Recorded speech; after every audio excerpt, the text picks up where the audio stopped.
Seja bem-vindo e muito obrigado pela sua audiência. Eu sou o Jonas Luiz da Silva, de Capuí. Hoje vamos continuar falando da história de Benvenuto Cellini, o maior ourives do mundo.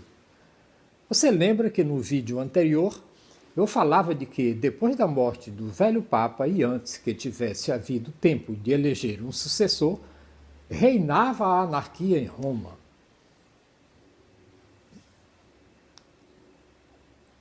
E de que um ourives do Vaticano chamado Pompeu, o rival, e foi buscar de Cellini com a ajuda de 10 espadachins para matá-lo. Benvenuto deu de cara com ele numa arruela. Cellini matou Pompeu e pôs em fuga o resto do grupo. Mas o irmão de Pompeu, casado com um amigo íntimo de Pierre Luigi, sobrinho do Papa, jurou vingar o irmão.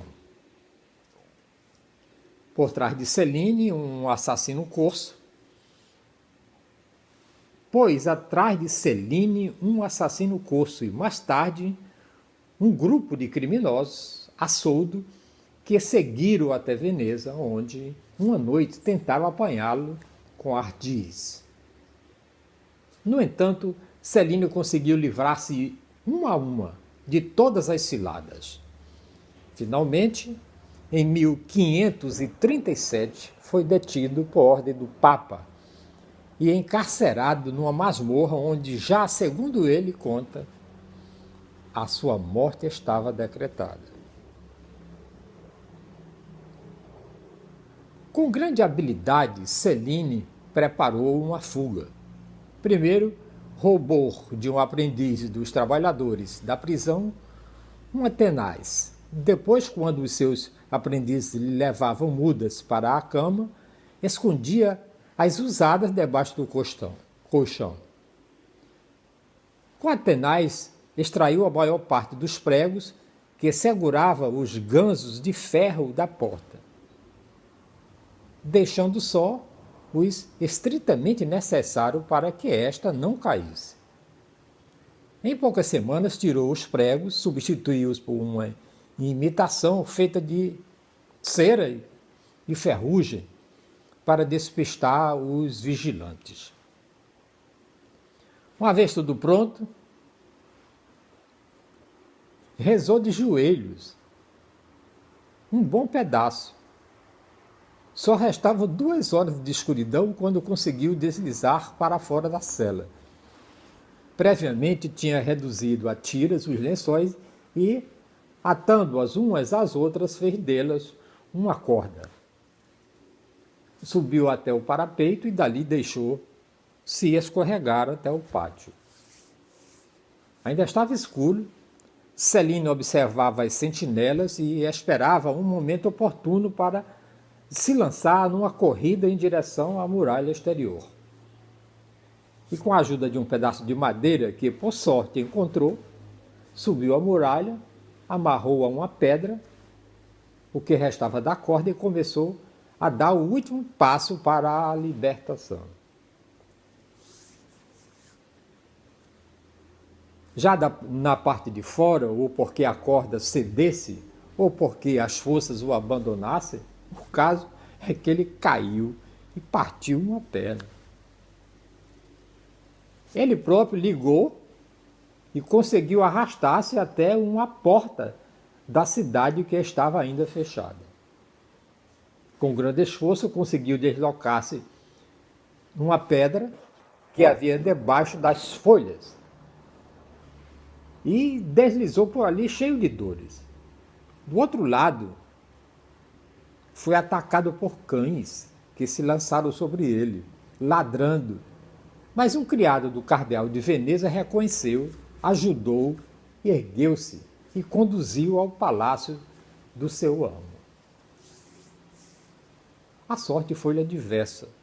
O cardeal, naquela altura, estava tentando conseguir do Papa um bispado para um amigo. Cellini serviu para que se realizasse uma permuta. O Papa recuperou o prisioneiro e desta vez Cellini foi lançado num profundo calabouço dos caves do castelo de Santo Ângelo, um poço negro, resumando água, onde ficou delirando de febre durante vários dias, por causa dos ferimentos. Não obstante, no Palácio de Fontainebleau da França, o rei Francisco I manifestara o desejo de ter como ourives da sua corte aquele Benvenuto Cellini, de quem tanto ouvira falar. E desta forma, passou da sua sorda masmorra à corte mais brilhante da Europa. Ali deram-lhe esplêndidos alojamentos e todo o corpo de ajudantes.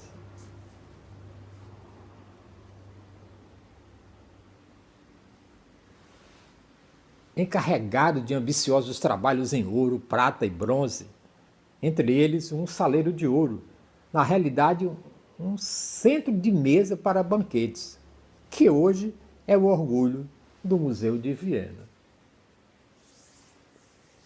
O rei e a rainha e o cardeal e os nobres acudiam com frequência a visitá-lo na sua oficina.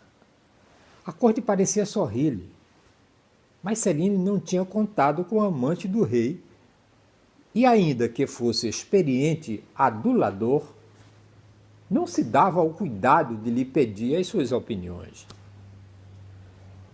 Ela, com sutileza, foi-lhe criando dificuldades. E todos os projetos que Cellini concebera para realizar na França se desmoronaram. Em 1555, frustrado, voltou para Florença, onde teve por mecenas o duque Cosmo de Médici. Cosme aconselhou a fazer uma estátua de Perseu, o lendário herói grego que cortou a cabeça de Medusa, a bela donzela com cabelos de serpente que transformava os homens em pedra, com um simples olhar. Cellini foi fazendo modelos sucessivos de cera, argila e gesso. Por fim, depois de 9 anos, terminou uma figura do tamanho um pouco maior do que o natural, que o satisfez.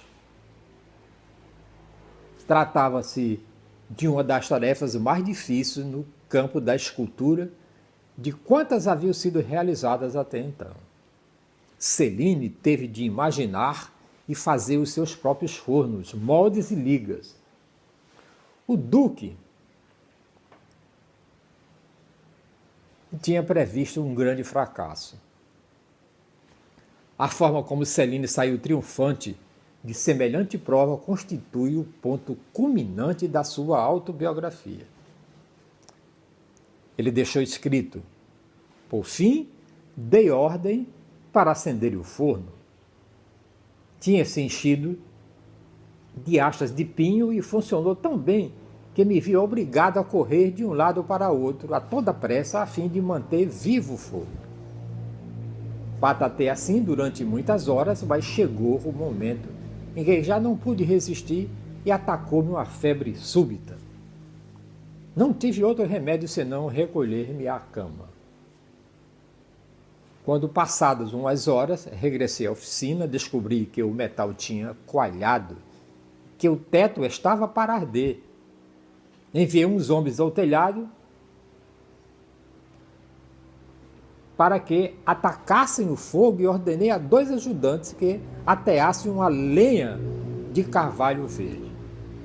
Quando começou a arder, aquilo foi uma maravilha. A massa agitava-se, amolecendo-se com aquele calor infernal, e ardia e lançava centelhas luminosas. De repente, produziu-se uma explosão seguida de enorme labareda. Vi que a tampa do forno tinha voado pelos ares e que o bronze fervia aos borbotões. Fiz abrir imediatamente as bocas do molde, mas observei que o metal fundido não fluía com a rapidez costumada, porque a alta temperatura tinha consumido a base da liga. Ordenei que, sem perda de tempo, me trouxesse os meus pratos de estanho, bandejas e escudelas, que eram umas 200 peças, e foi-me deitado no cadinho, uma a uma. Aconteceu o que eu esperava. O meu bronze adquiriu liquidação perfeita e foi enchendo o molde. Vendo que a minha obra estava terminada, caí de joelhos e de todo o coração dei graças a Deus. A estátua de Perseu foi colocada numa galeria que dava para a praça no coração de Florença. Ali ergueu-se ainda hoje o bravo herói que levanta em triunfo a cabeça de Medusa. Com esta obra-prima, Cellini colocou-se entre os maiores escultores de todos os tempos. Criou algumas obras de bronze e de mármore naquele período de abundante criação. Bustos, figuras da mitologia clássica e o grande crucifixo para o seu próprio túmulo. À medida que lançava em anos, o homem que tinha vivido, impondo a sua lei, foi-se pouco a pouco ajustando a dos outros mortais. Quando tinha 74 anos, casou-se com a governanta e teve filhos. Assim como antes, tinha deitado fora o dinheiro, as mãos cheias, agora escutou o conselho dos homens prudentes. Investiu o melhor que pôde e perdeu tudo. A 13 de fevereiro de 1571, acabaram as aventuras terrenas de Benvenuto Cellini, que perduraram, no entanto, nas páginas da sua brilhante autobiografia. Durante quase 2 séculos, o manuscrito esteve perdido. Quando se descobriu, a sua publicação espalhou-se pela Europa. Goethe, que fez a tradução autobiografia para o alemão, declarou que tinha encontrado nela um panorama daqueles tempos mais vivos do que em qualquer sóbrio compêndio de história. Dumas devorou as suas páginas e logo criou o alegre Cavaleiro d'Artagnan. Desde então, a figura do valente espadachim que se empenha nas mais temerários lances e inspirou centenas de livros e de obras cinematográficas. Mas não há dúvida de que o primeiro de todos foi Benvenuto Cellini.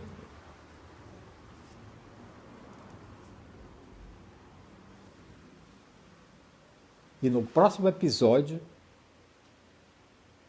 desta série, O Saber Universal, a história do homem por meio de sua biografia, você não pode perder nenhum momento, porque o nosso personagem será o Walt Disney